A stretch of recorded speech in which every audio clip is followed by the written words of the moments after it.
No way I was gonna use my gun on you, buddy. It's whoever owns you I'm curious about. Because there's blood on your breath, and I think I know what kind. So I sniff around to see what's buried. Here we go. Comics have a style to them. They're essentially art and text stacked on top of each other, formerly called sequential art, meaning art in a sequence that function to tell a story. Meanwhile, film, a storytelling medium which generally shoots in 24 images per second or 24 frames per second, should surely be apt to tell a similar story and to adapt what is essentially a super detailed storyboard into a film.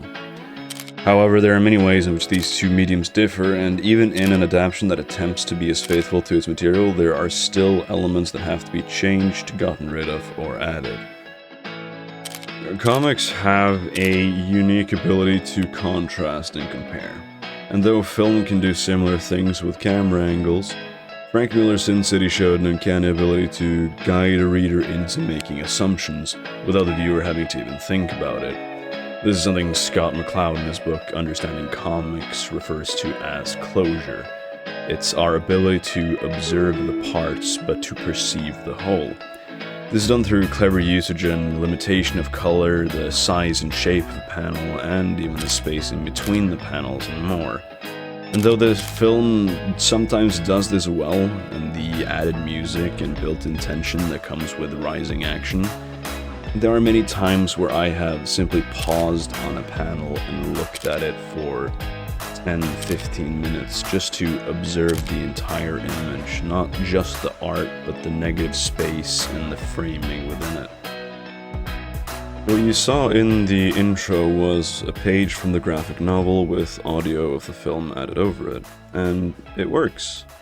It almost becomes like a visual audiobook. However, something it also achieves is similarity in experience.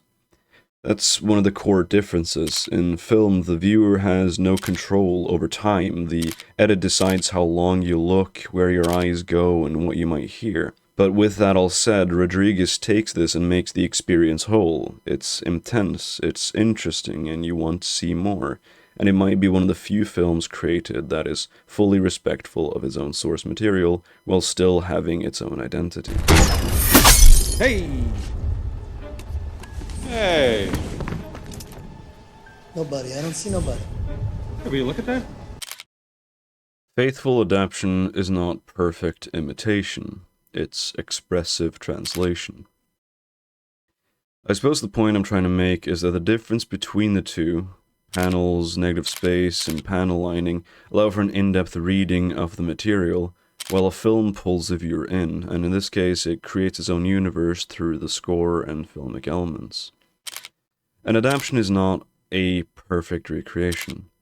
It attempts to get the feel and the emotion of the source material in 24 frames per second, carefully navigating between the uncanny valley and realistic film expression.